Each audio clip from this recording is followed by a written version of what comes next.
Bonjour à toutes et à tous. Alors dans cette vidéo, une vidéo un petit peu particulière, vous avez trois systèmes de deux équations à deux inconnues, qui sont ici. Et la question qui vous est posée, c'est est-ce que ces systèmes ont des solutions? Alors, qu'est-ce qui se cache derrière ça? Vous allez avoir une transformation à faire pour vos trois systèmes. Une fois que vous aurez fait cette transformation-là, vous allez conclure. Rappelez-vous ce que je vous ai dit dans les vidéos qui précédaient. Chaque équation peut être pensée comme une équation de droite. Vous avez donc deux droites qui interviennent. Ces deux droites, elles sont donc parallèles, ou alors elles sont séquentes, ou alors elles sont confondues. Et quand vous résolvez un système de deux équations à deux inconnues, vous cherchez l'ensemble de toutes les valeurs x, y qui vérifient cette équation et cette équation en même temps. Ainsi, vous cherchez les coordonnées des points d'intersection des droites dont on parle. Si jamais on a une unique solution, ça veut dire que les deux droites sont séquentes en un point unique. Si jamais on a par exemple une infinité de solutions, ça veut dire que les deux droites sont confondues. Et si jamais on n'a pas de solution, ça veut dire que les deux droites sont parallèles. Alors ici, ce qu'on va avoir comme idée, c'est d'appeler S l'ensemble des solutions du système d'équations.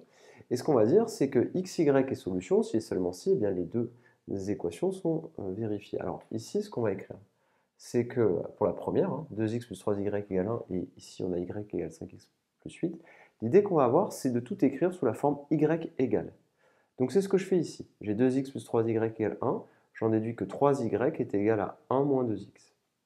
Et j'en déduis ensuite que y, je divise tout par 3, et en divisant tout par 3, j'obtiens moins 2 tiers de x plus 1 tiers. On divise par 3 ici, si vous ne l'avez pas vu tout de suite, on divise par 3 ici, et en réalité on obtient les 3 se simplifient et ça nous donne moins 2 tiers de x plus 1 tiers.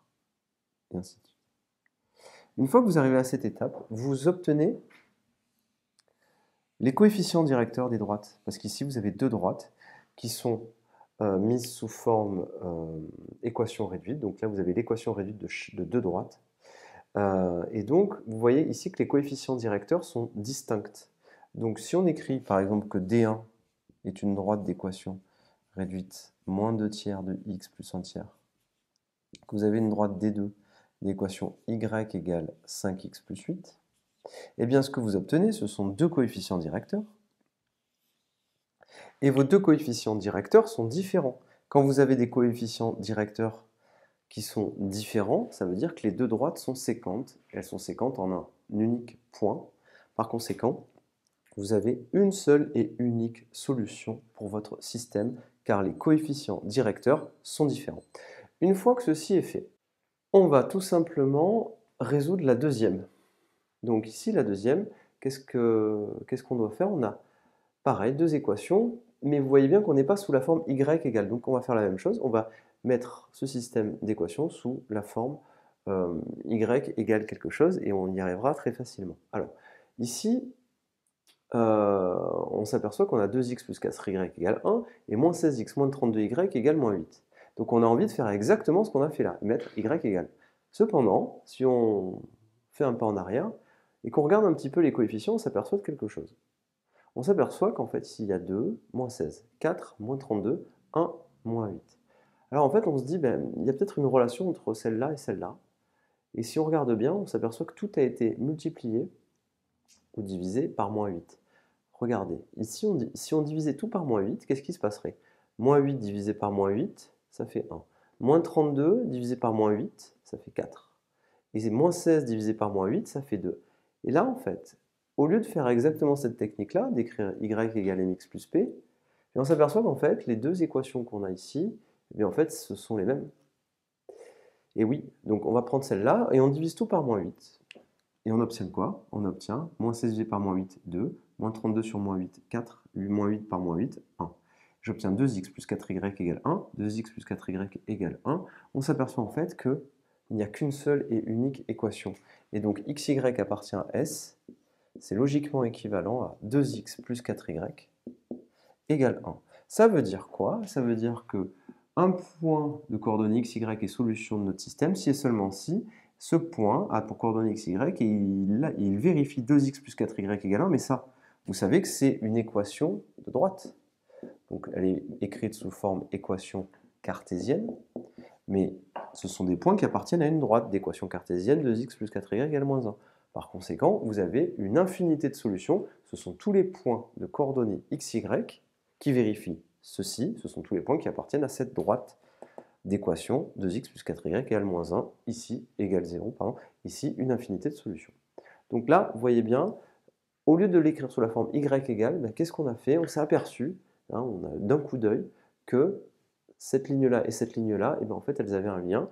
Et si on prend celle-là et qu'on multiplie par moins 8, on obtient celle-là. Et si on prend cette ligne et qu'on la divise par moins 8, on obtient en fait exactement celle-là. Troisième et dernier système d'équation, on a y égale 5x plus 8 et y moins 5x plus 3 égale 0. Alors ici, on s'aperçoit qu'il n'y a pas de lien, hein, comme ici. Il n'y a pas de coefficient. Je m'aperçois très vite qu'en fait, j'ai deux équations différentes, puisque je n'ai pas fait de multiplication comme ici. Donc ce que je fais, c'est que je fais exactement comme le cas numéro 1, j'écris y égale. Et j'obtiens y égale 5x plus 8 et y égale 5x moins 3. Qu'est-ce que je m'aperçois de quoi? Je m'aperçois que j'ai les mêmes coefficients directeurs, mais ici, les ordonnées à l'origine, hein, ça vous savez que c'est mx plus p, eh bien, si là j'écris m1x plus p1 et que là j'écris m2x plus p2, eh bien j'ai quoi? J'ai m1 qui est égal à m2, mais j'ai p1 qui est différent de p2.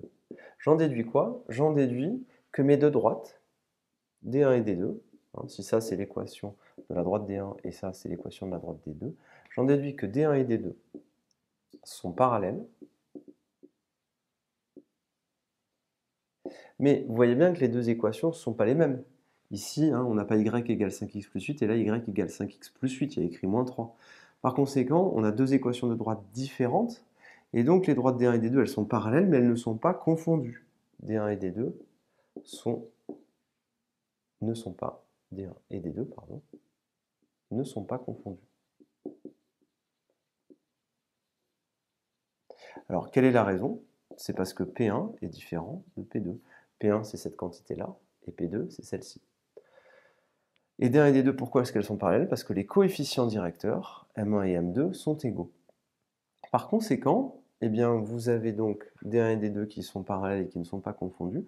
Dans ce cas-là, vous n'avez pas de solution. Et oui, il n'y a pas de point M de coordonnées x, y dont les coordonnées x, y vérifient à la fois cette équation et à la fois cette équation. Ainsi, vous pouvez affirmer que ce système n'a pas de solution. Et ça, en un seul et unique coup d'œil, sans faire de justification calculatoire, c'est juste en faisant une analogie géométrique, en revenant aux équations réduites de droite, vous pouvez immédiatement conclure, c'est une manière de le faire.